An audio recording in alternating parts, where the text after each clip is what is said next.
My dad asked only one question: why didn't you drive?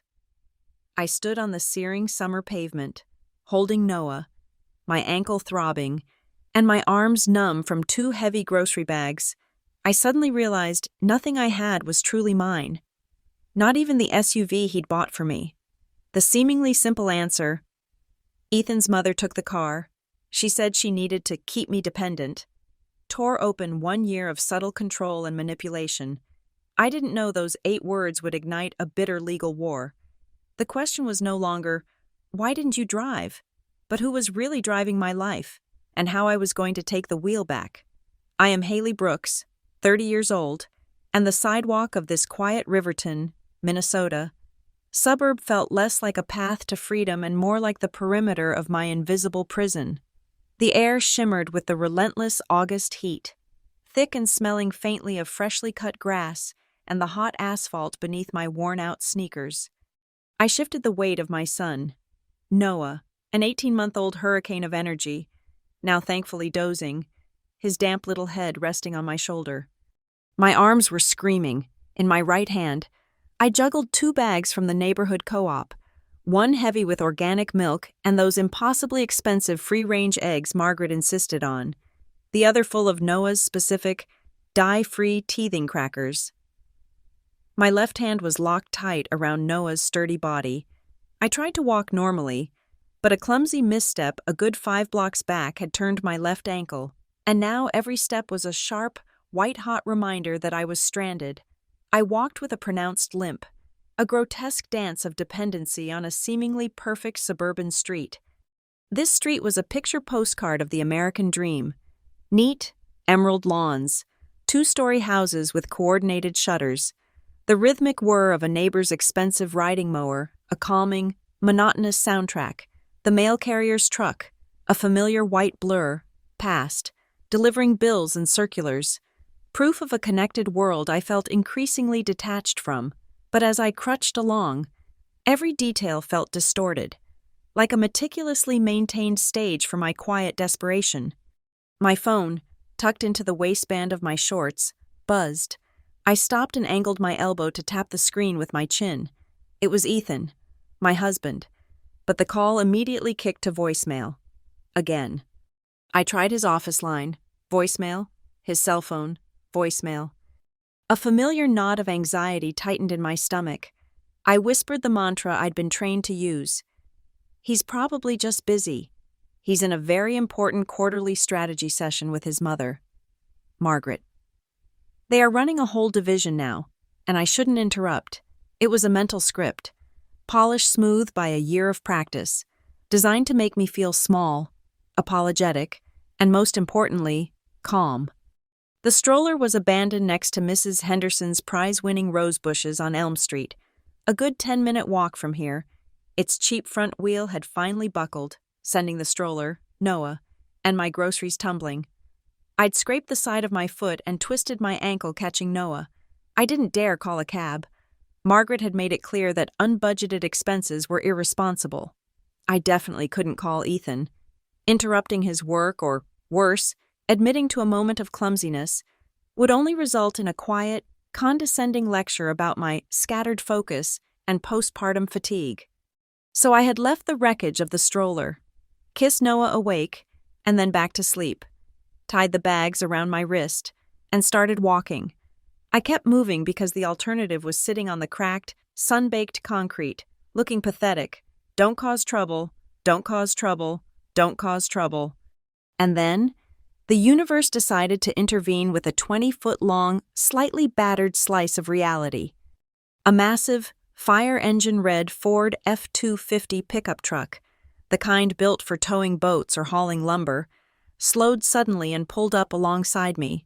The sight of it, the chrome shining, the huge tires spitting a few pebbles, was immediately recognizable. My father, Tom Brooks.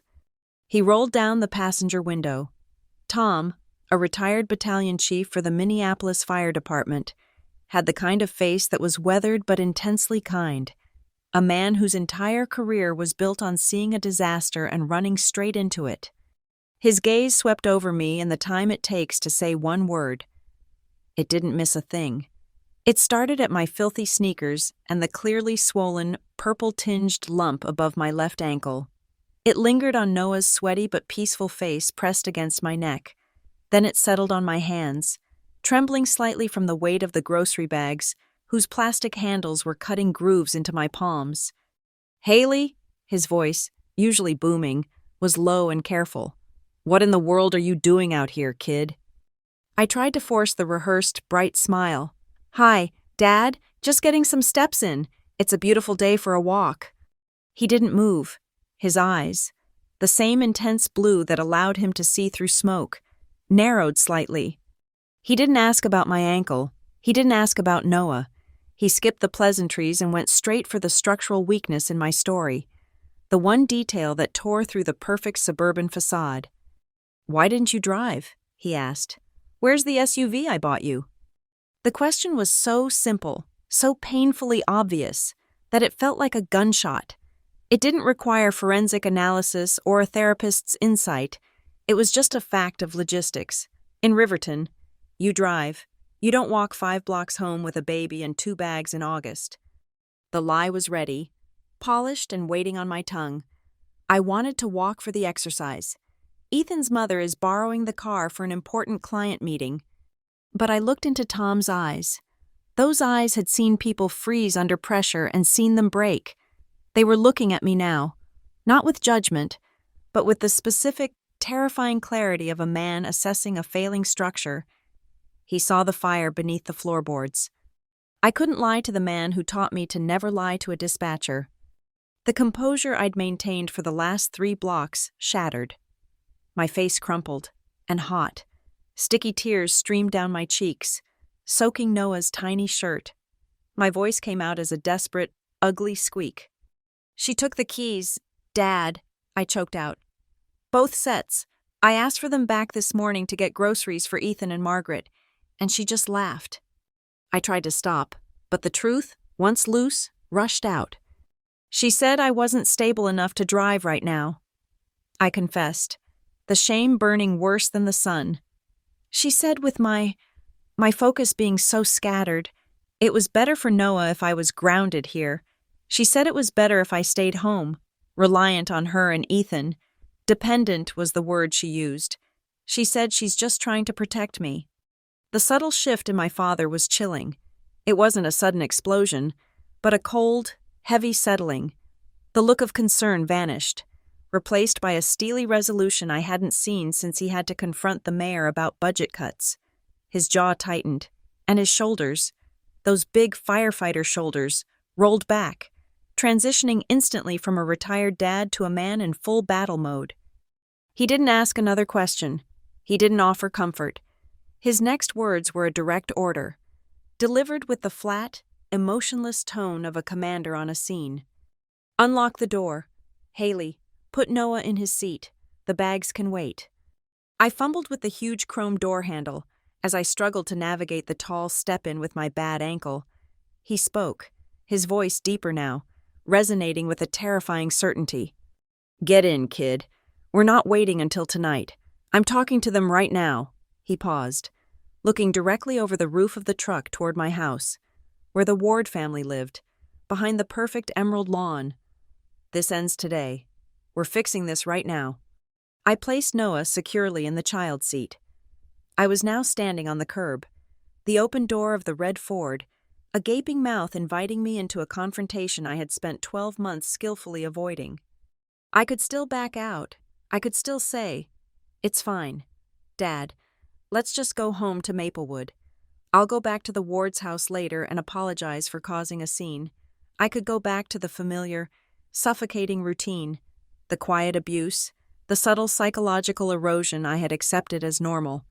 Or I could step into that truck, let my father drive me the final 3 blocks, and watch him ignite the powder keg. My heart hammered against my ribs, a chaotic drumbeat against the stillness of the street. I reached out, my fingers curling around the hot metal of the door handle. I pushed the door shut, hearing the heavy thunk that sealed my choice. The lie was gone, and the war had begun. The roar of Dad's F-250 was a protective cocoon, momentarily silencing the turmoil. But it couldn't stop the memories that rushed in, fast and overwhelming, as we drove toward the confrontation. This wasn't a sudden breakdown.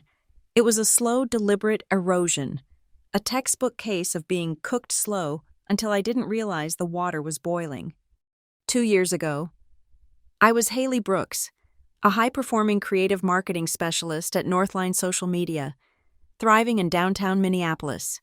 My life was all sharp angles and fast-paced energy, a leased loft apartment with skyline views, late nights brainstorming campaigns for national brands, and a deeply satisfying sense of financial control. I was saving diligently, calculating my runway toward an MBA application that felt both ambitious and entirely achievable. My independence was my anchor. Then came Ethan Ward. He seemed, on the surface, like the perfect balance to my ambition. Calm, steady, and incredibly polite. Ethan worked in finance technology, a job that sounded both complex and lucrative. We met at a co-working space mixer, and he impressed me immediately with his quiet confidence and the easy way he spoke about his values. He was handsome in a clean-cut, classic way, the kind of man who always opened doors and made sure the check was split fairly, even if he was insistent on paying. He spoke often about how family comes first, a principle I admired, having grown up in the solid, unshakable stability of my dad's home. When we found out I was pregnant with Noah, Ethan was ecstatic. He was tender, attentive, and fully embraced the role of the future dad. He built the crib, read all the baby books, and was constantly talking about the future we would build. The first crack in my foundation appeared shortly after our wedding.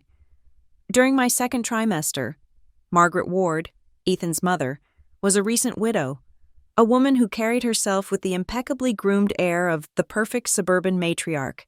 She was the kind of woman who volunteered at 3 different charities, wore only tailored linen, and always began advice with the saccharine phrase, "Mother is only trying to help you, dear."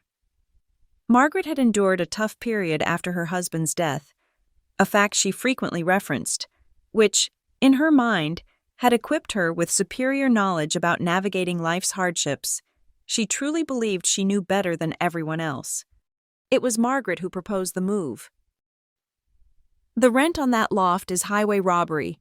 Haley," she had said one evening over dinner, her tone gentle but firm, laced with the logic of a skilled accountant. Ethan and I looked at the numbers, with a baby on the way. "You need to be smart. You need to save. Why don't you two just move into the east wing of the Riverton house? We have plenty of room, and I can help with the little one. It will only be temporary, just until Noah is settled." Ethan had jumped on the idea. "She's right. Hales, it's smart. It's only temporary. We can bank your entire salary for 6 months. Save up for a proper down payment out here in Riverton, where the schools are actually good." His enthusiasm was infectious, and the logic of saving money was compelling, especially with the monumental cost of American childcare looming. It sounded practical, supportive, and loving. So, I traded my sunlit loft and my quick commute for the quiet, perfectly air-conditioned, slightly suffocating atmosphere of the Ward family home. The help initially felt like a dream. Margaret took over the laundry, cooked dinner every night, always organic, always perfectly portioned, and insisted on taking the night shifts when Noah was born. Citing my need for restorative rest, I was genuinely grateful, often telling my dad and friends how lucky I was to have such a supportive mother-in-law. But the sweetness curdled slowly, like milk left out in the heat. It started with small adjustments, not criticisms, just improvements. "Dear, you're holding the bottle at the wrong angle. That's too much air for his little stomach." The pediatrician recommends a schedule, not feeding on demand. It shows a lack of structure. Those brightly colored onesies are a bit loud for a baby. Mothers should choose calmer, more neutral colors. It's better for their development. She didn't just suggest. She gently, persistently corrected the way I swaddled, the type of diaper I chose, only the biodegradable ones she ordered in bulk, the exact hour Noah should nap, all became subjects of Margaret's superior expertise. I remember once, trying to put Noah down a half hour early because he was clearly tired. Margaret glided into the room, silent as a ghost, and calmly removed him from the crib. "He's not scheduled yet. Haley, a routine is the best thing you can give him. Don't be so inconsistent." When I pushed back, feeling that familiar low-grade irritation, Ethan began to intervene, always on his mother's side. He wouldn't yell. He would use his calming, corporate voice. "You're just tired, honey. You're oversensitive from the lack of sleep." He'd soothe, pulling me away. "Mom knows what she's doing. She raised me and Lila. It's easier to just listen to the one with experience, right?" My self-doubt, already fragile from the whirlwind of new motherhood, began to crack under the pressure. I started minimizing my time at Northline, shifting to a part-time remote schedule. The arrangement was challenging. Margaret couldn't abide the sound of a conference call in her house, and Ethan constantly emphasized that my mental and emotional stability for Noah was the only priority. The final hammer blow was delivered 6 months ago. I was passed over for a major promotion because I couldn't commit to the necessary travel. Ethan and Margaret had a joint intervention. "Look, Haley, this stress is doing nothing for you or Noah," Ethan had urged, placing his hand gently on my shoulder. "Noah needs you full-time right now, dear," Margaret affirmed, her tone one of deep, maternal concern. "Take a break, get your emotional stability back. It's only temporary. We are here to support you." The temporary decision to quit my job and focus solely on home, the decision that shifted me from a successful marketing specialist to a full-time, unpaid domestic dependent, felt like the most loving, responsible choice at the time. It was a temporary measure that resulted in the complete and total surrender of my financial autonomy. Now, strapped into my dad's truck, the heat radiating off the metal, I saw the pattern with chilling clarity. Each little adjustment, the car keys, the sleep schedule, the job, was a turn of the screw. A step in the controlled process that led me to this humiliating, ankle-aching walk on the sidewalk. I was a frog in slowly heating water, and the burner was Margaret Ward. The memory ended, leaving me with the pervasive, gut-wrenching realization of my current reality. Every single major decision, my career, my residence, my spending, even the timing of my child's nap, was no longer mine to make. I closed my eyes, recalling the image that defined my captivity, sitting in Noah's nursery at 2 o'clock in the morning, watching him breathe, the soft light from the moon slanting across the meticulously organized room. That room, designed, funded, and overseen entirely by Margaret, felt like the boundary of my entire world. Outside of those 4 walls, I had no agency. The money I earned was gone. The car I owned was gone. My independence was gone. And I, Haley Brooks, the woman who once dreamed of conquering the business world, was trapped, holding the baby, while Margaret held all the keys. The ride in Dad's truck was silent, tense. We turned the corner onto Willow Creek Lane, and the Ward house came into view. It was a flawless picture of affluence. The impeccable, weed-free lawn, the artfully placed hostas, the climbing roses Margaret tended with obsessive care, and the 3-car garage door that stood like a silent sentinel. The polished exterior stood in stark, almost cruel contrast to the emotional suffocation I felt every time I crossed the threshold.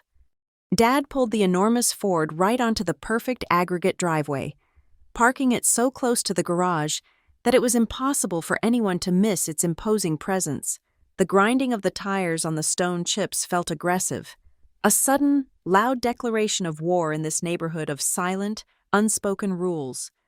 The front door opened before we even killed the engine. Margaret, always vigilant, always monitoring, appeared on the covered front porch. She was dressed in crisp white linen pants and a pale blue silk blouse, perfectly composed, radiating an aura of concerned annoyance. Ethan was immediately behind her, his face a mixture of panicked confusion and forced pleasantness. As Dad turned off the ignition, the sudden silence was deafening. I opened the truck door and carefully pulled myself out, leaning heavily on the frame. Noah, startled by the stop, stirred sleepily in my arms. Margaret offered a smile that didn't reach her eyes, a calculated, half-formed expression meant to signal superiority. Her voice, usually soft and lilting, cut through the quiet afternoon air, laced with heavy sarcasm. "Well, what dramatic scene are we enacting on the driveway today? Tom, are you playing the role of the knight in shining armor come to rescue the damsel?" She paused, letting her eyes glide over my bruised ankle, and then back to my father. "Honestly, Haley, this fuss is unnecessary." Ethan stepped forward, descending a single porch step. He looked like a man trying to placate a hostage crisis while preserving his investment portfolio. "Dad, Margaret, please, this is just a huge misunderstanding. Haley's been stressed. There's absolutely no need to make a spectacle in front of the neighbors. Can we just go inside and discuss this as a family?" He was already employing the old strategy: isolate me, minimize the issue, and dissolve the problem in the faux intimacy of the living room. But Dad wasn't biting. He stepped out of the truck, towering over Ethan. His uniform pants may have been replaced by comfortable jeans, but his posture was all fire chief, direct, intimidating, and focused. He ignored Ethan completely, addressing only Margaret. "The SUV I bought for my daughter." "Margaret," Tom stated, his voice low, steady, and entirely devoid of emotion. It was the voice he used when giving a safety briefing. "Where is it? And why is my daughter limping home in the heat, carrying my grandson, when she has a perfectly good vehicle to drive?" Margaret instantly switched into her professional, clinical persona. She adopted a tone of weary, long-suffering concern, as if addressing a colleague who simply didn't grasp the severity of the situation. "Tom, you simply wouldn't understand the complexities of the situation. We are merely trying to help Haley manage her, shall we say, instability." She spoke the word instability, as if it were a formal medical diagnosis. "There have been several incidents. Do you recall that time she left the car running in the mall parking lot while getting Noah? And the time she completely forgot where she'd parked at the credit union, only to find the keys in the ignition hours later? She's distracted. Tom, she is not safe behind the wheel, especially with Noah. We are exercising our responsibility as co-guardians of the baby's safety." I felt a cold wave of realization wash over me. She had collected every small, forgivable lapse of attention, the kind every new, sleep-deprived parent experiences, and meticulously catalogued them. My momentary forgetfulness, my minor errors, had been carefully warped and magnified into a compelling, if entirely fabricated, portfolio of instability designed to strip me of my rights. Ethan subtly slipped his hand onto his mother's shoulder, a gesture of silent support. "Haley, sweetie, Mom's just looking out for us. Let's not argue this out here. Come inside. We can talk about getting you driving again when you're less emotional." He was trying to minimize Dad's role, urging me to abandon my sole ally. But Dad's silence was more effective than any argument. He let Margaret finish her entire monologue about my supposed failings. Then, he introduced the financial issue, the one piece of leverage Margaret and Ethan thought was hidden. "I understand your deep concern for her well-being, Margaret," Tom said, his eyes never leaving hers. "Which is why I find the housing arrangement so interesting. I personally wired over $50,000 for the down payment on this house 2 years ago, specifically so my daughter and my new grandson would have security. I also know, for a fact, that Haley has been diligently transferring money to Ethan's joint account every month, covering half the mortgage payment. So, here's my question. If she is paying half the mortgage, why is her name not on the title?" The color drained from Margaret's face, and her calculated smile evaporated. Her mask fractured. The atmosphere instantly shifted from a petty domestic disagreement to a stark conflict of genuine interest. The stakes had just leaped from keys to property, from parental concern to financial exploitation. Ethan stumbled back a half step, momentarily dropping the veneer of the concerned husband. "That's private family business. Tom, it was a joint decision to keep the title cleaner for tax purposes. You know that." "No, I don't know that," Dad countered, his voice like grinding stone. "I know Haley paid in full. I know she continues to pay. And I know the name on the title, according to the public record, is Margaret Ward. You've used my daughter's money to pay for a house she has no legal claim to." The shock propelled me forward. Seeing Margaret exposed, seeing Ethan's panic, gave me a sudden, pure surge of adrenaline. I shifted Noah to one hip, straightened my throbbing leg, and spoke for the first time, not asking, but demanding. "Give me the keys to the SUV," I said, looking straight at Ethan, who was now sweating lightly beneath his collar. My voice was rough, unused to expressing anything other than compliance. "Right now, both sets." Margaret's recovery was fast. She took a deep breath, smoothing the silk of her blouse. "Don't be hysterical, dear. They are safe inside. You can have them when you calm down and we discuss your return." "They are not yours to keep, Margaret," I stated, my focus absolute. "That is my property. You have held my personal freedom hostage for 6 months. Give them to me, or we will be leaving right now and speaking to a lawyer who will explain the legal term conversion to you." Ethan looked from his mother's furious, white face to my father's immovable stance. He knew he was outnumbered and exposed. The realization that Tom wasn't leaving, and that the financial deception was out in the open, forced his hand. He fished into his pocket, his movements jerky and filled with humiliation. He didn't hand them to me. Instead, he raised his hand high and hurled the heavy keyring onto the small, antique side table on the porch, the keys clattering loudly against the wrought iron and wood. It was an act of pure, petty spite, a final attempt to convey his absolute contempt and offense that I had defied him. "There," Ethan spat, his face twisted in a sneer that was a devastating contrast to the polite, charming man I had married. "You can have your stupid keys. Haley, go ahead and drive." I didn't move to retrieve them yet. I was still pinned by the magnitude of the confrontation. The first time in a year I had demanded something and received it, albeit thrown at me like trash. Dad watched Ethan, not with anger, but with the cold, professional assessment of a man who looks at a flickering gas line and knows the explosion is inevitable. He took a long, slow breath, letting the silence hang over the pristine Riverton driveway. The silence screamed. Tom knew, and I knew, that the keys were just the beginning. The mask was off, and the real fight for my son and my life had just been launched right there, beneath the meticulously cared-for rose trellis. I turned my back on the thrown keys, the sound of their metallic clatter still echoing in the tight, hostile silence. The confrontation was over, but the consequence had just begun.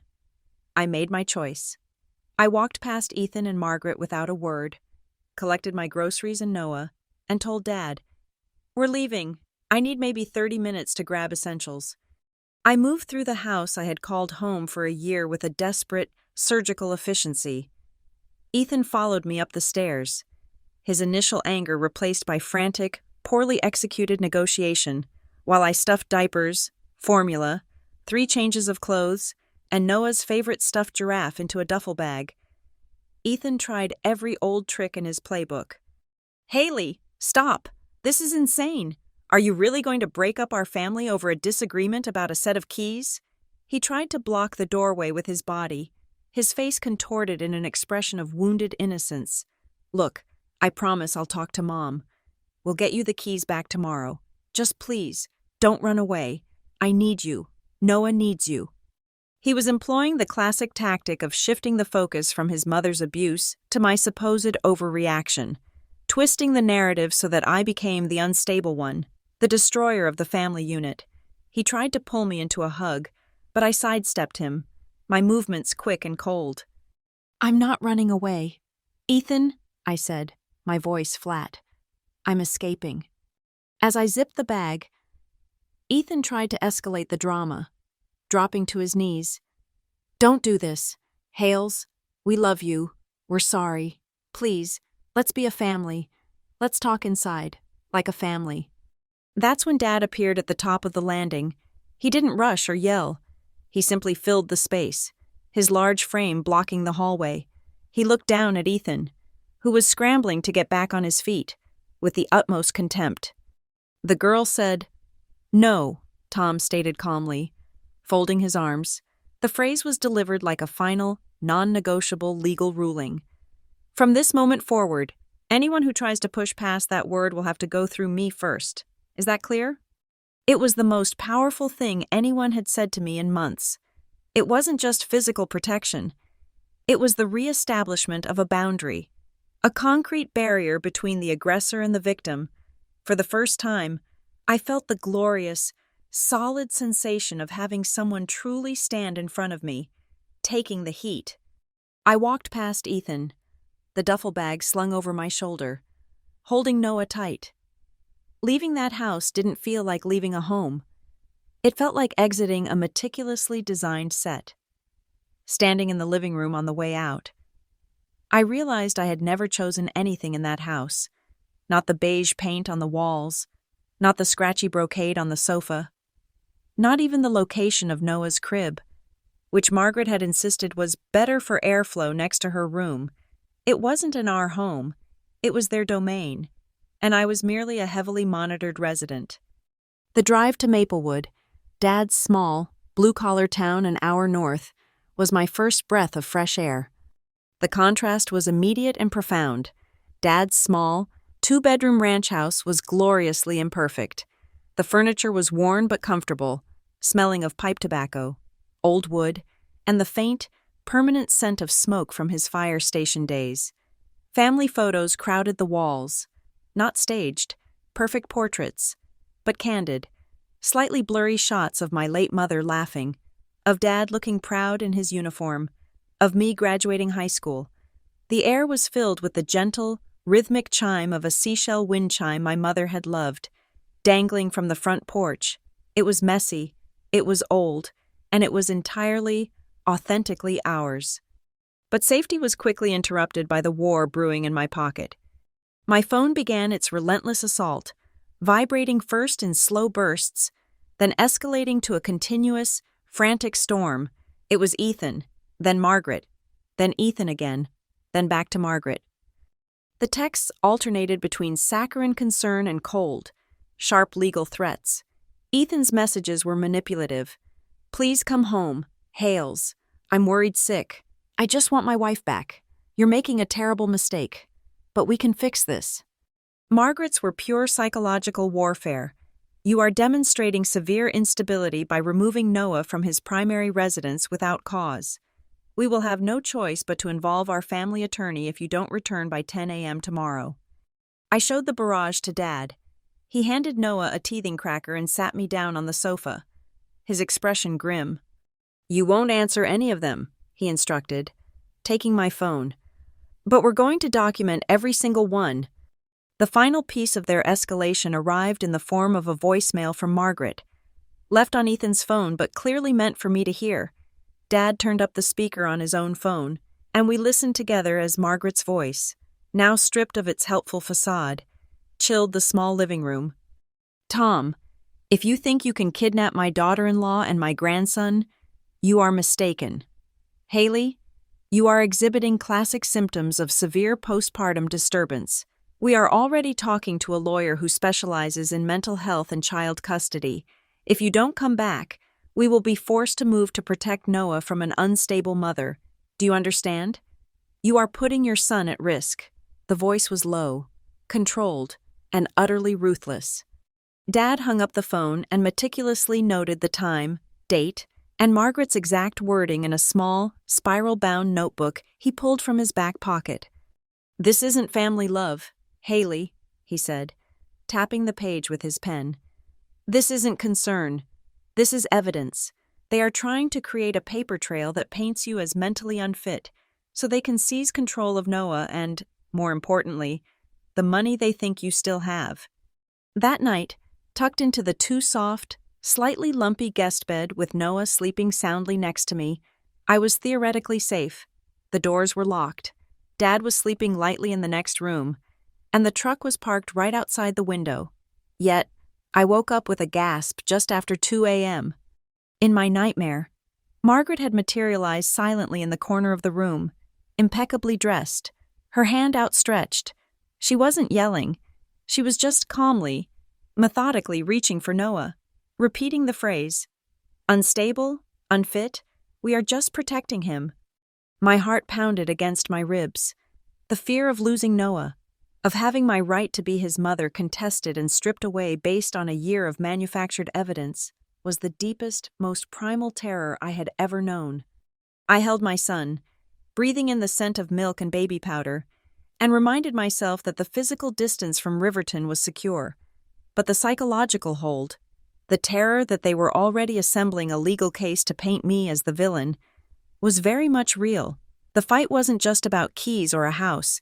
It was about my fundamental identity, and the night had just begun. The morning after the escape was less about relief and more about mobilization. Dad, a man of action, knew exactly where to steer us. He dressed Noah in clean, borrowed clothes, and drove us out of Maplewood toward the old downtown area. "We're going to see Renee Collins," he announced, steering the F-250 through the city traffic. "She handled your mother and my will, and she's the best family lawyer in the state. She doesn't take nonsense from anyone." Renee's office was located on the third floor of a sturdy, old red brick building near the courthouse, the kind of place where serious, expensive business was conducted quietly. The office itself was small and cluttered, not sleek and modern like Ethan's corporate headquarters, but filled with legal tomes and the comforting smell of old paper. Renee Collins was a woman in her late 50s, with sharp, intelligent eyes, a blunt bob haircut, and a demeanor that radiated controlled power. She shook my hand firmly, acknowledged Dad with a warm familiarity, and gave Noah a quick, professional smile before ushering us into her small conference room. She let Dad summarize the situation: the keys, the house title, the threats, and the financial exploitation, without interruption. When he finished, she turned her entire focus to me. She didn't start with the legal jargon. She started with a human question, a question so simple and so piercing that it took my breath away. "Haley, when was the last time you left the Ward house without having to account for your destination, your timeline, or your spending to either Ethan or Margaret?" I stared at her, stunned. I couldn't remember. Not since Noah was perhaps 3 months old. Before I quit my job, every trip to the store, every walk to the park, every time I drove to see Dad before the keys were taken, had been preceded by a verbal check-in and usually followed by a subtle interrogation upon my return. I don't know," I whispered, shame burning my face. "A long time, maybe a year."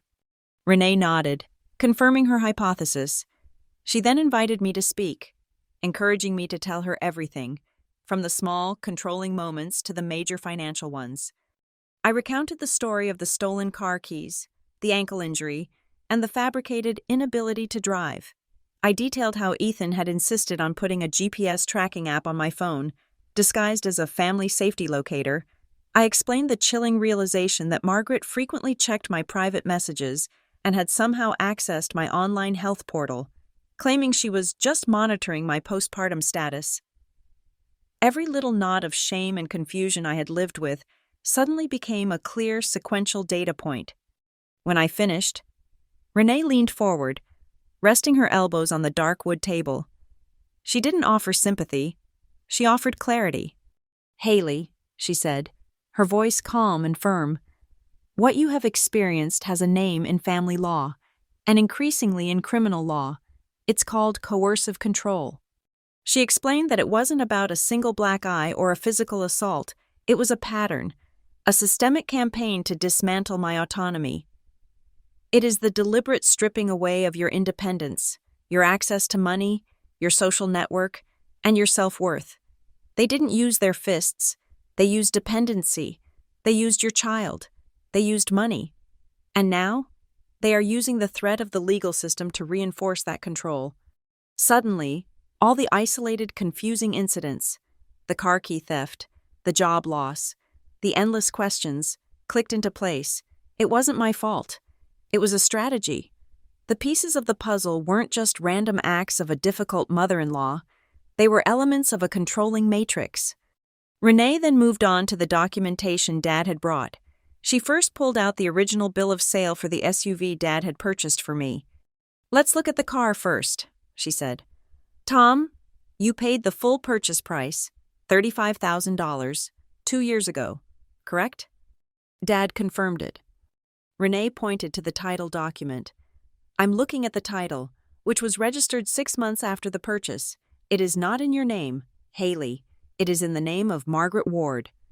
The first twist, the gift, had been strategically subverted. Margaret hadn't just taken the car. She had legally owned the car the whole time, making my use of it conditional and transforming the gift into a powerful tool of legal coercion. They took control of the asset Dad bought me, ensuring I had no automatic claim to it, even with the keys in hand. Next, Renee pulled out the bank statements Tom had insisted I print before we left. She focused on my old, separate savings account at Northline Credit Union, the one I had opened years ago to save for my MBA. "Now, let's talk about your safety net, your independent funds," Renee said, tracing a line on the statement. "Haley, you stopped actively working about 6 months ago, yet, between last December and this May, there were 4 separate withdrawals from this account, each one for roughly $2,000. Did you authorize these withdrawals?" I shook my head, confusion turning into icy dread. "No, I haven't touched that account since I quit my job. I kept the password private." Renee pushed the statement closer. The transactions were electronic transfers, not ATM withdrawals.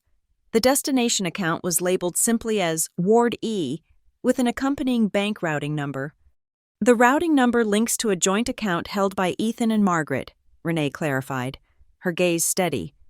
"We can confirm the amounts match a series of payments made toward a high-interest credit loan Margaret took out after her husband passed.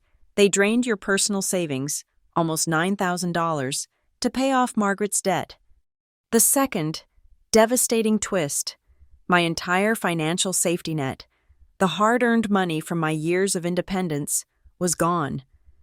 Ethan hadn't just allowed the coercion. He had actively participated in the financial theft, betraying my trust to bail out his mother's debt. My legs felt weak, and the room spun slightly. I hadn't just been isolated and controlled. I had been robbed by my own husband. Renee didn't let me wallow in the shock.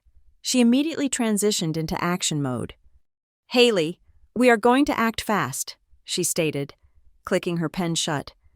"First, we are filing for an order for protection, a restraining order, immediately, based on the documented pattern of physical coercion, monitoring, and financial abuse. Second, we are preparing a detailed affidavit for primary custody of Noah. The court must see that the Wards have systematically attempted to render you emotionally and financially unstable, which is the definition of a toxic environment for a child." She stood up, gathering the papers, her presence filling the room with professional competence. "And finally, we are going to demand a full forensic audit of the marital finances. We will trace the down payment money Tom gave you, your mortgage contributions, and every single dollar that left your savings account. We will show the court that this wasn't an unfortunate family disagreement. It was calculated financial abuse." She looked down at me, her expression softening only slightly. "You think you are weak, Haley, because they told you that every day for a year, but a truly weak person would never have risked confronting them, would never have walked away from that house, and certainly would not be sitting in my office today, ready to fight. From now on, we stop letting them define the narrative. We will take every piece of their manipulation and use it as evidence to show the court exactly what they did." Fragile, unfamiliar peace had settled over Dad's small house in Maplewood. It had been 2 days since the meeting with Renee Collins, and the quiet domesticity was a stark contrast to the chaos brewing on my phone. Noah and I were in the backyard, a small, worn space defined by an old oak tree and a swing set Dad had built 30 years ago. I was pushing Noah gently on the swing, relishing the sound of his happy, high-pitched giggles, feeling something close to normal for the first time in months. The moment of grace was shattered by the sound of Dad's voice, sharp and commanding, from the kitchen door. "Haley, get in here, now!" My heart instantly dropped back into the sickening pit it had inhabited in Riverton. I scooped up Noah, my ankle protesting the quick movement, and hurried inside. Through the window, I saw the sleek black Mercedes sedan, the one Margaret drove, parked not in the driveway, but aggressively parallel to the curb directly across the street. It was a calculated display of intimidation. Margaret was already out of the car, her white linen clothes making her stand out against the late summer green of the lawn. She was marching toward the front door with the brisk, determined gait of a CEO arriving to execute a hostile takeover. Ethan was getting out of the driver's seat, looking characteristically torn and miserable. The bell rang, a long, demanding chime that was entirely inappropriate for a casual visit. Dad put his hand on my shoulder, steadying me. "Stay back. Let me handle the door." He opened the door a crack, blocking the entrance with his body. Margaret didn't bother with greetings. "Tom, move aside. I am here to retrieve my grandson and speak with Haley about the catastrophic, frankly juvenile, decision she made 2 days ago."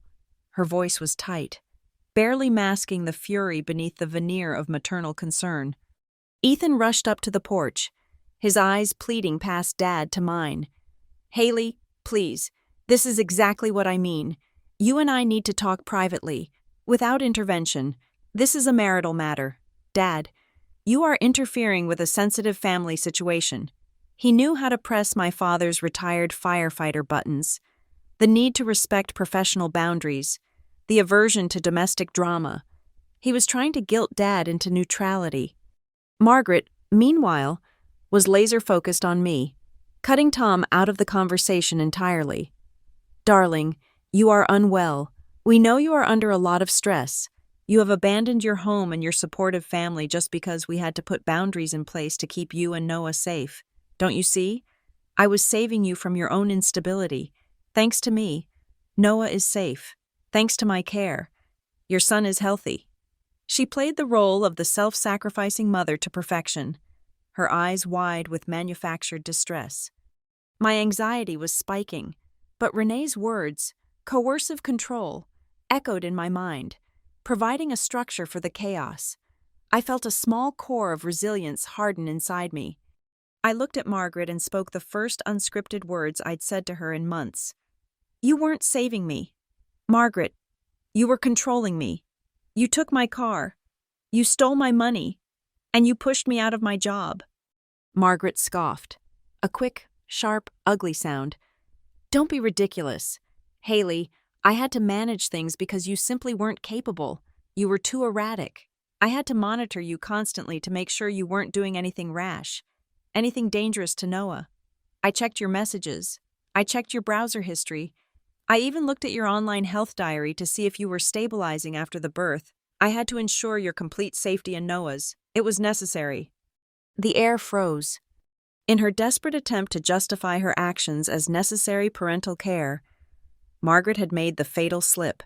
She had just publicly admitted to a pattern of invasive surveillance, confirming the very list of grievances Renee had told me were key elements of coercive control. Tom didn't hesitate. He pulled his cell phone from his back pocket, his movements economical and swift. He turned his back slightly on Margaret and Ethan, but his voice was clear and amplified by the porch echo. 911. I need a police presence at 1056 Elm Street, Maplewood. This is Tom Brooks, a retired battalion chief. I have a situation involving a child custody dispute and harassment. My daughter, Haley Brooks, is sheltering here after leaving a documented abusive and coercive environment. The parties responsible for the abuse, Ethan Ward and Margaret Ward, are currently on my property, refusing to leave, and have just publicly admitted to illegally accessing my daughter's private communications and medical records in a pattern of coercive control. They are escalating the situation and have been threatening legal action to seize custody of the child. I need officers to document the breach of boundaries and advise them to leave." The shift was instantaneous. Ethan's face went white with horror. He knew the difference between a family shouting match and a police report filed by a former first responder using precise, legally loaded terminology. "Dad, you can't," Ethan hissed, stepping back. "Don't bring the cops into this. This is insane." It stopped being a family discussion when you threw the car keys at her and stole her savings, Tom retorted calmly, keeping his voice level as the dispatcher confirmed the address. It took maybe 8 minutes for the squad car to arrive, an eternity of tense, silent staring on the porch. When the 2 uniformed officers arrived, their demeanor was cautious but professional. They immediately separated the parties. One officer took Ethan and Margaret to the edge of the lawn. The other, Officer Davis, spoke with Dad and me. Ethan and Margaret, predictably, launched into their rehearsed narrative. "Officer, we are deeply concerned about my wife's mental health," Ethan said, looking convincingly distressed. "She's dealing with severe postpartum distress and has run away with our son. We haven't had a proper diagnosis, of course, but she's acting erratically. We only came to check on our son's welfare and ensure she's taking her medication." "We are only trying to protect the baby from an unstable environment," Margaret added, her voice trembling just enough to sound vulnerable. She pointed to Dad. "This man is interfering in a custody matter." Officer Davis listened patiently, then turned to me. Dad stepped back, giving me the space I needed. I realized this was my moment to implement Renee's strategy. Not emotion, but facts. My voice was shaky at first, but it gained strength as I spoke the truth out loud. "Officer," I began, holding Noah securely against my hip, "this is not a mental health crisis. This is coercive control. They have systematically stripped me of my independence since I moved into their house a year ago. I have a lawyer, and we are preparing to file a restraining order and for full custody." I then listed the items, calm and factual. They took both sets of keys to the SUV my father bought for me, holding me captive in the house. They installed a tracking app on my personal phone. My mother-in-law just admitted to illegally accessing my private medical records and messages, confirming a pattern of surveillance. They also colluded to drain my separate, premarital savings account, over $9,000, to pay off a personal debt of Margaret's, which constitutes financial theft and exploitation. They also implicitly forced me to quit my job, making me entirely dependent on them. I did not run away. I escaped their control. I am safe here with my father, a retired public servant, and they are here now to harass and intimidate me. I ended with the fact that destroyed their custody narrative. And despite Margaret's claim that she was the only one caring for Noah, there was absolutely never any danger of neglect. Noah was never abused or neglected in their care or mine. This is solely about control over me and my financial assets. Officer Davis took copious notes, nodding slowly. The police report, unlike my father's notebook, was an official, neutral document. That report would now exist, validating my version of the story and documenting the ward's attempted intrusion. After 30 minutes of tense interviews, the officers delivered their final ruling. "Mr. and Mrs. Ward," the first officer addressed them formally. "The report indicates a pattern of significant financial and emotional coercion. At this time, Ms. Brooks is in a safe location. We have advised her on the immediate filing of an order for protection. You are directed to leave this property immediately. Do not return to this residence without a prearranged supervised visitation order. Any further attempts to contact, harass, or approach Ms. Brooks or her father will be viewed as a violation of this formal warning and could result in arrest." Defeated and humiliated, Ethan and Margaret retreated to the black Mercedes. Ethan scrambled into the driver's seat. As the car pulled away from the curb, Margaret, sitting rigidly in the passenger seat, turned her head, her eyes, filled with cold, unadulterated fury and malice, locked onto mine. She raised her hand slightly and made a slow, deliberate gesture, a simple slashing motion across her throat. It was a silent, chilling promise that the legal battle would be brutal and unforgiving. For a moment, the terror tried to reclaim me, but then I looked down at the police report clutched in my hand, still smelling faintly of official paper and graphite. The threat was still there, but this time, it was a threat that had been documented, witnessed, and counteracted. They were no longer operating in the shadows of my fear. They were on the record, and the long, grueling fight for my freedom and my son's future had officially moved from a quiet, internal crisis to a public, legal war. The days immediately following the police intervention felt like the tense, deceptive calm before a true storm. Renee Collins, however, operated with the systematic intensity of a siege commander. Her small, brick-walled office became our war room, and the focus shifted entirely from defense to overwhelming offense. We had the initial police report, but Renee needed unassailable, third-party verification to preempt the ward's inevitable strategy, painting me as a manic, mentally ill mother. Renee's first calls were to my medical providers. The results were instantaneous and lethal to the ward's narrative. My former family doctor and my obstetrician both submitted affidavits. The consensus was clear. I had never received a diagnosis of postpartum depression, generalized anxiety disorder, or any other mental instability. My medical file contained only routine wellness checks and 2 visits in the last 6 months where I had complained of extreme stress and difficulty sleeping, explicitly citing the strain of living under Margaret's perpetual scrutiny.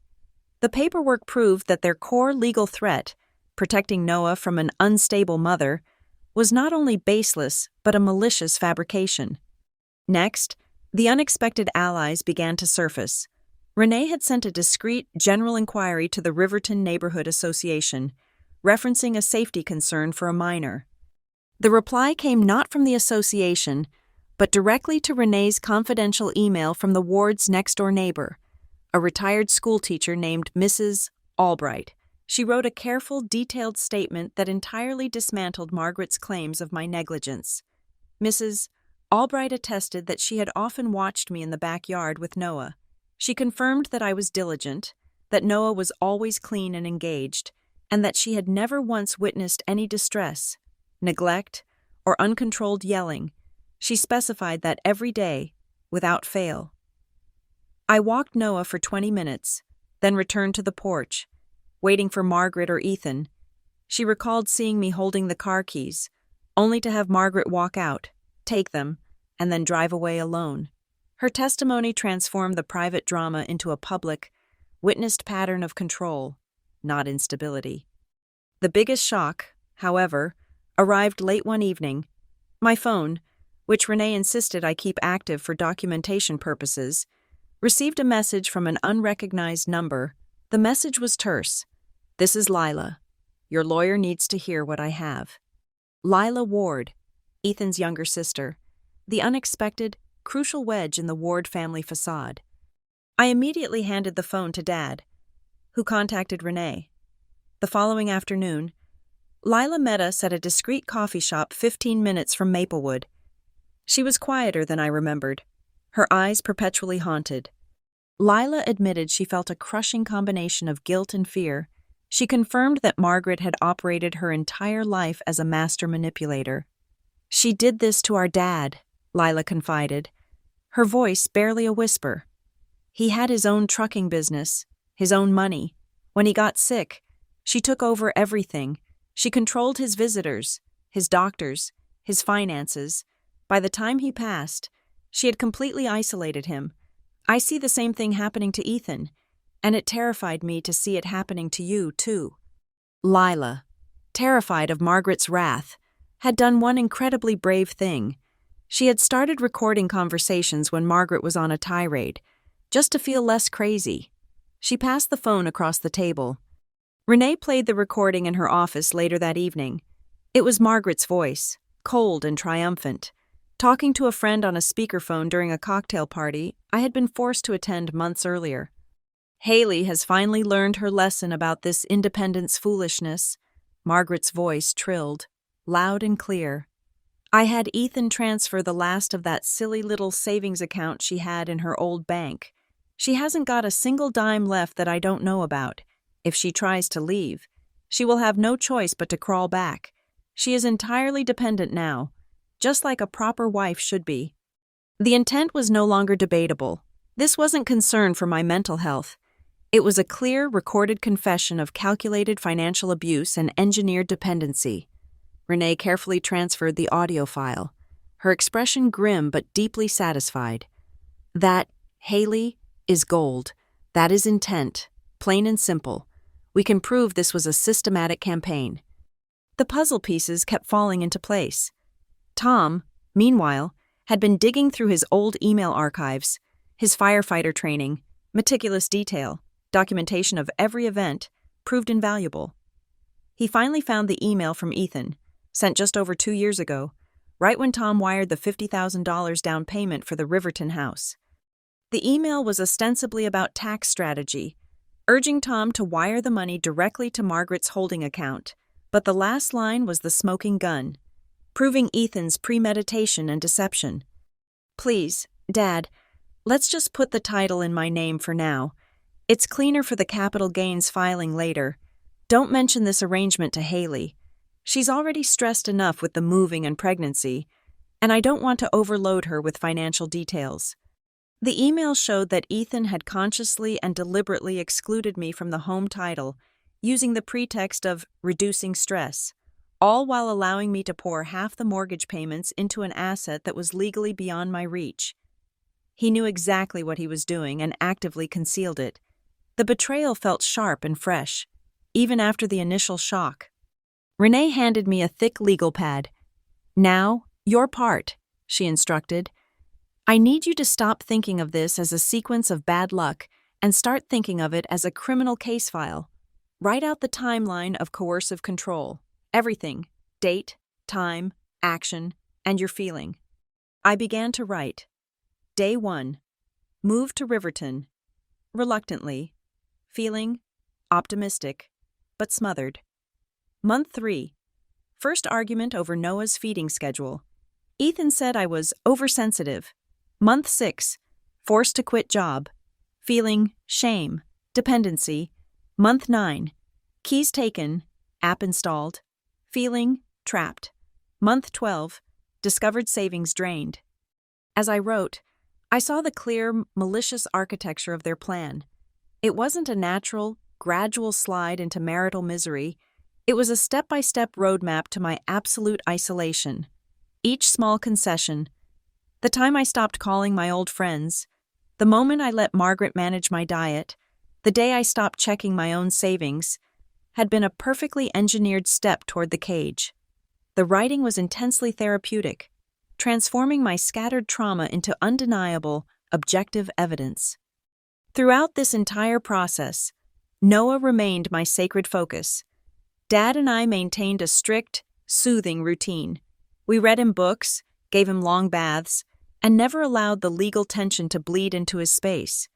He was thriving, well-fed, and surrounded by unconditional love, proving that his welfare was always, and only, compromised by the hostile environment Ethan and Margaret had created.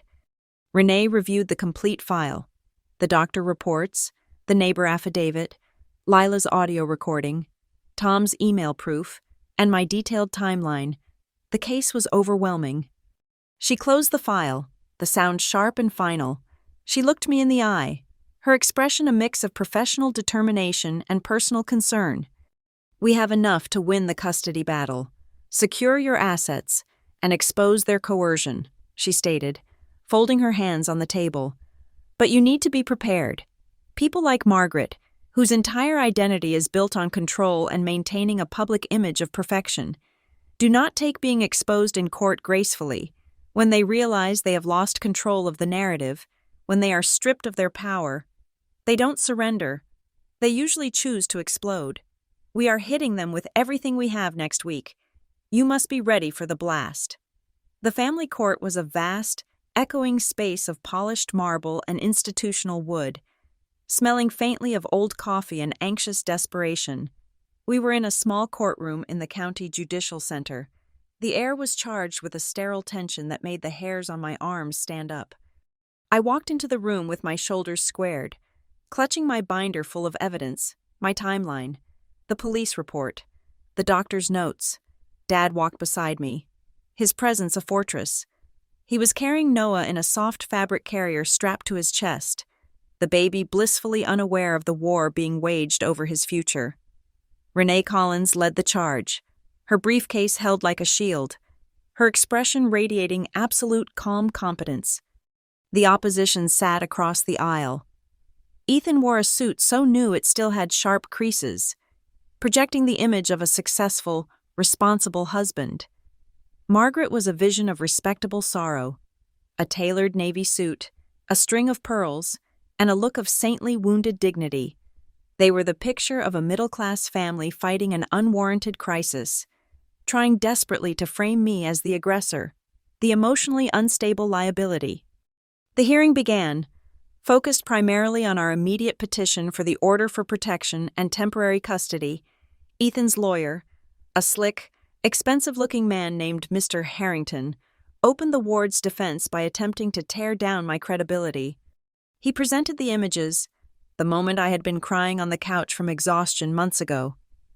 He read out my private text messages to a friend where I had vented, saying I was so tired I just wanted to disappear for a few days. He peppered his argument with carefully chosen, damning phrases. Unstable, unreliable, postpartum difficulty requiring structured oversight. Your Honor, Mr. Harrington concluded smoothly, addressing the judge, a formidable woman in her 60s named Judge Chen, whose face showed precisely zero emotion. This is not a case of coercion. This is a case of a loving, responsible family attempting to provide necessary support and structure for a young mother struggling with her mental health, a struggle that resulted in poor judgment, such as forgetting the vehicle keys or, on one occasion, leaving the car running in a public lot. Then, Judge Chen leaned forward, adjusting her glasses. She cut through the narrative with the precision of a scalpel, aiming directly at the systemic core of the abuse. Mr. Harrington, let me cut to the chase, she said, her voice sharp and authoritative. If your clients were genuinely concerned about Ms. Brooks's mental and emotional stability, if the goal was simply to provide support, then why did they systematically liquidate her separate, independent savings account to pay off Mrs. Ward's personal credit debt? Why drain her safe reserve, if not to enforce complete financial dependency? The question landed like a mortar shell. Ethan and Margaret exchanged a panicked, split-second glance. Harrington scrambled, attempting to pivot back to the marital assets argument, but the judge had exposed the greed at the heart of their concern. Margaret was called to the witness stand. She maintained her composure for the first few minutes, describing the sacrifices she made, cooking, cleaning, taking the night shift with Noah. She reiterated the stories of my supposed forgetfulness, the keys, the engine left running, the missed appointments. Renee let her speak, nodding placidly, waiting for the cross-examination. When it was her turn, Renee moved in, armed with the evidence we had meticulously collected. Mrs. Ward, Renee began, her voice quiet but piercing. You claim you were concerned about Ms. Brooks's mental state and judgment. You testified that you reviewed her medical files and private messages for her safety, correct? Margaret shifted uncomfortably, forcing a sigh. Yes, as a responsible mother-in-law, I had to ensure she wasn't harming herself or Noah. And you accessed Miss Brooks's private health diary, her private texts with her friends, and her personal browser history without her explicit written consent? Margaret's facade began to crack. She denied it initially, then tried to pivot. I merely looked at the family phone records. I looked at the shared calendar. It was a matter of responsibility, not invasion of privacy. She was too volatile to be trusted. Volatile, Renee repeated, letting the word hang in the air. Mrs. Ward, you stated under oath that you only looked at the records for safety. Is it your testimony that you have no personal financial interest in enforcing Ms. Brooks's dependency? Margaret opened her mouth to deny it, but Renee was faster. She walked directly to the sound system, connected her phone, and addressed Judge Chen. Your Honor, we have an audio recording, obtained by a witness close to the family, that directly contradicts Mrs. Ward's claims of altruism. The audio is authenticated and relevant to proving intent. Renee hit play. The courtroom filled with the loud, unmistakable sound of Margaret Ward's voice, recorded at a low volume but terrifyingly clear. Haley has finally learned her lesson about this independence foolishness. I had Ethan transfer the last of that silly little savings account she had in her old bank. She hasn't got a single dime left that I don't know about. If she tries to leave, she will have no choice but to crawl back. She is entirely dependent now, just like a proper wife should be. The silence after the clip ended was absolute. Ethan looked like he'd been punched.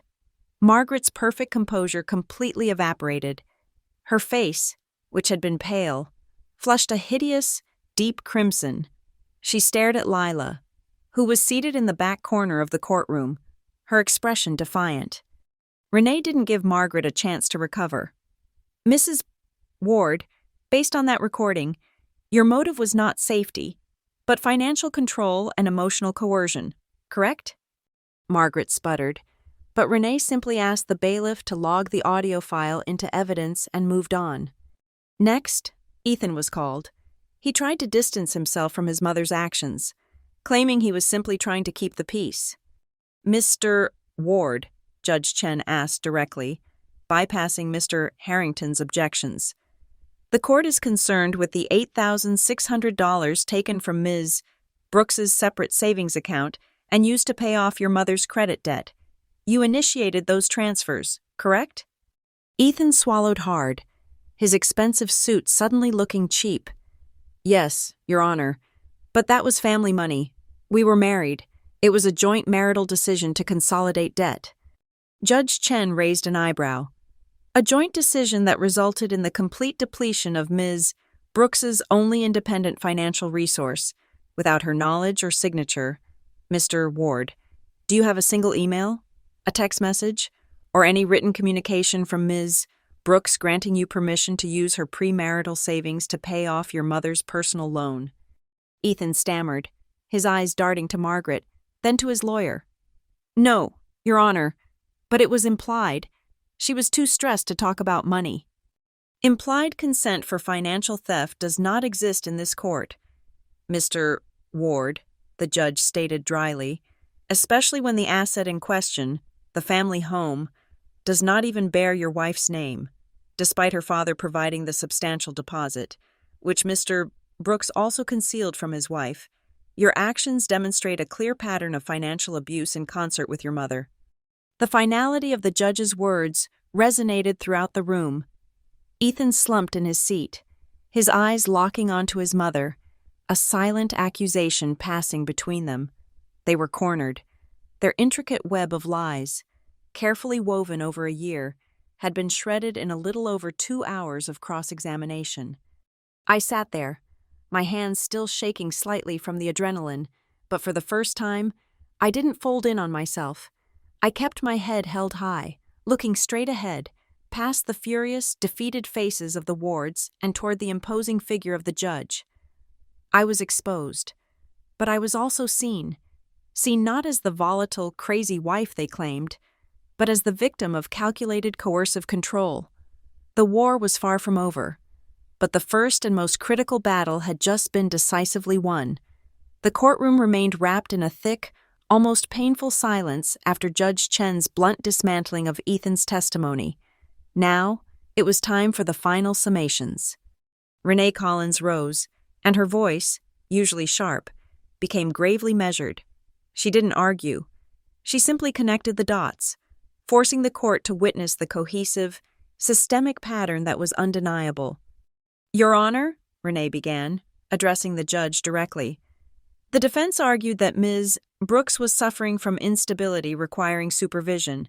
We have proven that the supervision was, in fact, coercive control. The evidence is clear and documented. The tracking app on her phone, the illegal access to her private medical diary, the strategic use of the car, bought by her father, yet titled in the mother-in-law's name, to strip Ms. Brooks of mobility, the prevention of contact with her father, her only external support, the documented sequence of legal threats and harassment when she finally escaped, and most damningly, the recorded confession that her savings were systematically stolen to enforce financial dependency, making her return to the oppressive household her only choice." Renee paused, letting the weight of the collective evidence settle. The wards did not protect Ms. Brooks. They held her hostage, and they used Noah's welfare as the pretext for the crime.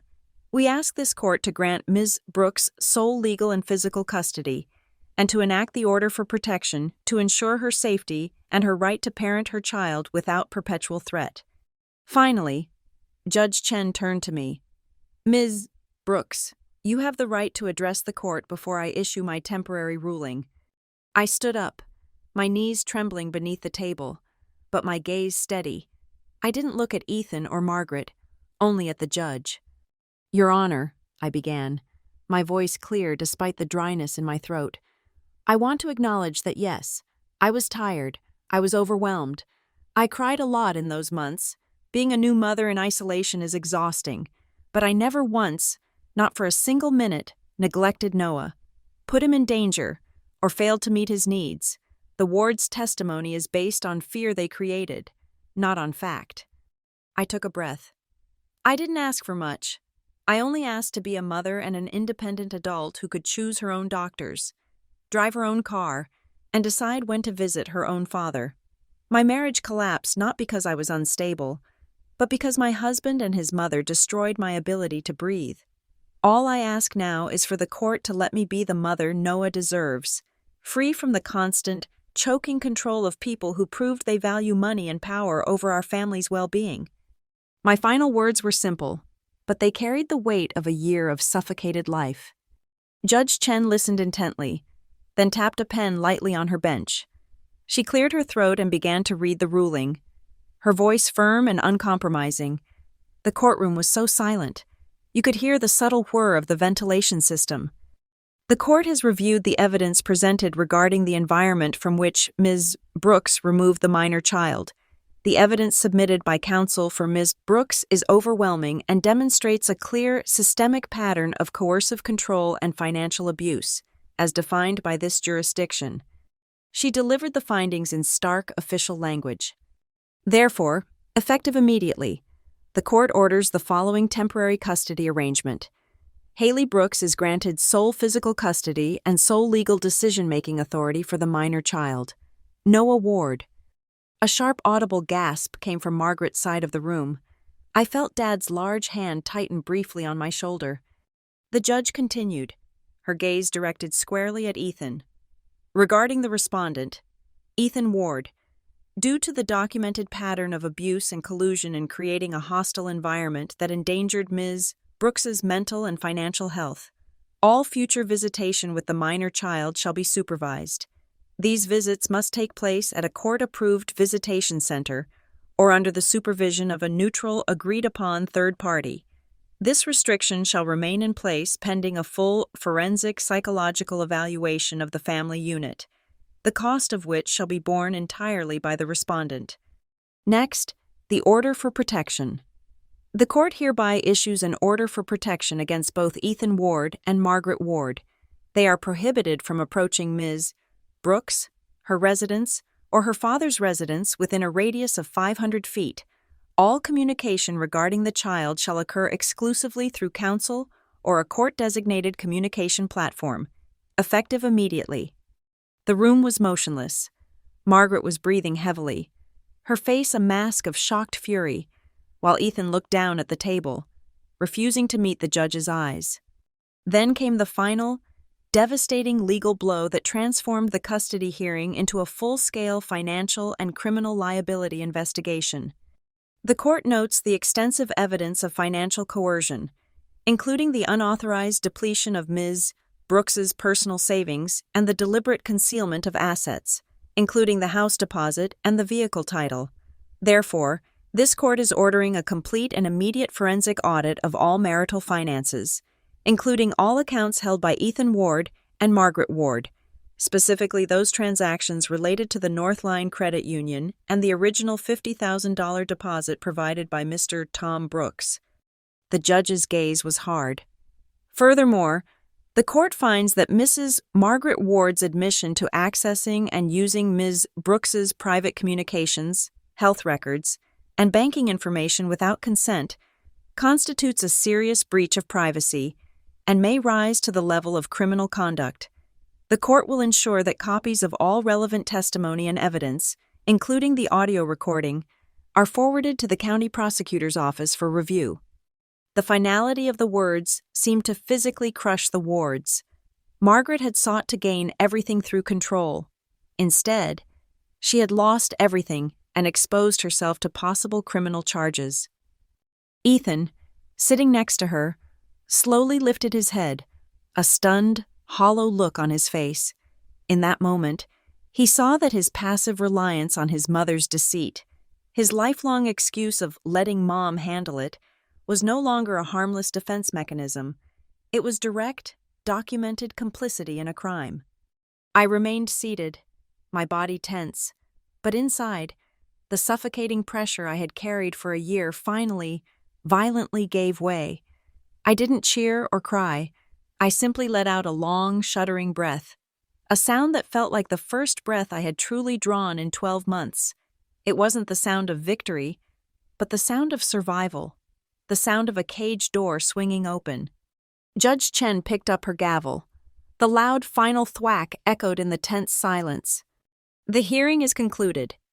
The war was not yet finished.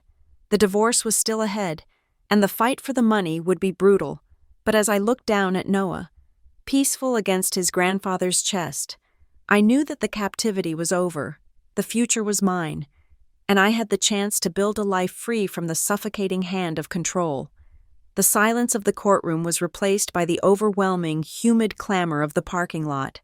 The sky was a pale, washed-out gray, and a cool wind whipped through the towering oak trees lining the judicial center's perimeter, carrying with it the scent of asphalt and relief.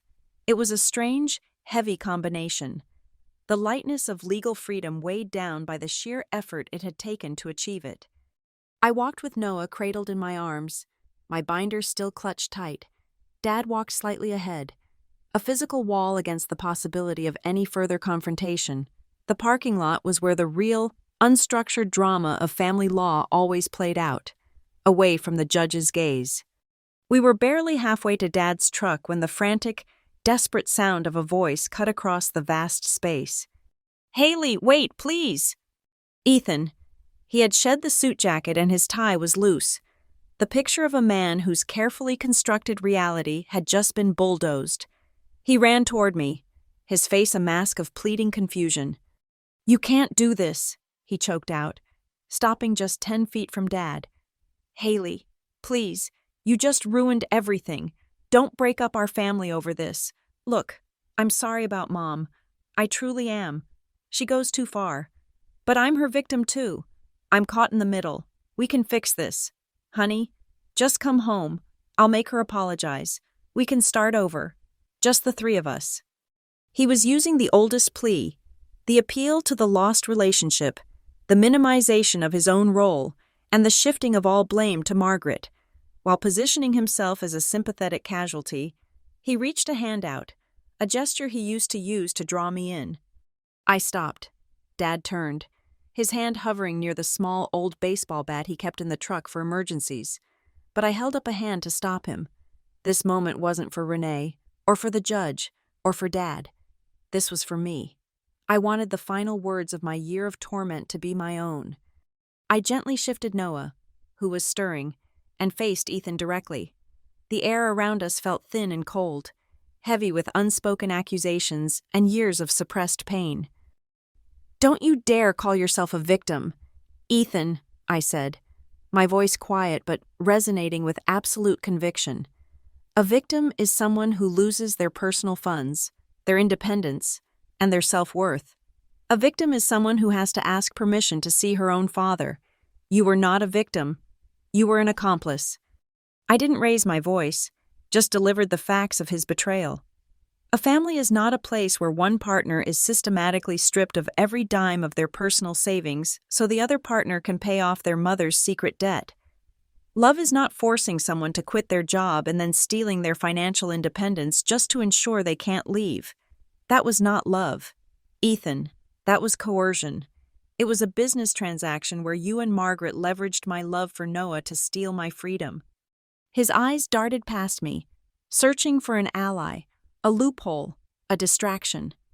"But I love you," he insisted, his voice cracking. I was protecting you from yourself. We were just protecting the asset, the house. It was a joint investment. We can still appeal. We're married. Before I could answer, Margaret appeared, gliding out of the shadow of the courthouse pillar. She had disregarded the 500-foot boundary, determined to deliver one final corrosive blow. She didn't acknowledge the restraining order. She only acknowledged my alleged weakness. Her face was set in a mask of rigid scorn. You've won the battle, Haley, but you'll lose the war. Margaret spat, her voice a low, vicious hiss. You've cut yourself off from everything. You think running to Daddy is a future? You will be back. No one can sustain single motherhood, a job, and a new life without money or support for long. You'll be back, begging us for help. I guarantee it. She stepped forward, closing the distance, her proximity a calculated violation, a final act of dominance intended to break my resolve. But I was unbreakable now. I didn't yell. I didn't cry. I didn't even flinch. My hand, which had been clutching the binder, rose and held up the heavy stamped paper of the order for protection, placing the legal document squarely between her eyes and my own. Every step you take closer to me from this moment forward has a price. Margaret, I declared calmly, my voice steady as stone. A legal price, a price you will pay with fines, with jail time, and with more court appearances. I won't pay it anymore. You will. I stared her down for what felt like an eternity. The two of us locked in a final, wordless exchange of power. I was no longer the docile victim. I was the plaintiff, the protected party, armed with the law. She finally broke her gaze, her perfect composure shattered by the undeniable reality of the document I held. She spun around, defeated, and retreated toward Ethan and Harrington, who quickly guided her back to the Mercedes. The confrontation was over. The wards were gone. Dad stepped up to the truck, his expression a mixture of pride and profound relief. He opened the passenger door, then stopped. He didn't gesture toward the old F-250. Instead, he reached into his pocket and pulled out a different key fob, sleek, modern, and clearly for a different vehicle. Come here, he said, leading me a few feet away, toward a small, practical, dark blue sedan parked discreetly at the end of the lot. Renee and I worked on this after the ruling came through. It's fully paid for, legally clean, and registered only in your name. It's a clean slate. He held the key out, a simple piece of metal and plastic that represented more freedom than any expensive luxury SUV. He placed it in my hand, closing my fingers over the plastic. This time, he said softly, repeating the phrase that connected back to the beginning of my struggle. You take the wheel, I'll just ride shotgun. The gesture was everything.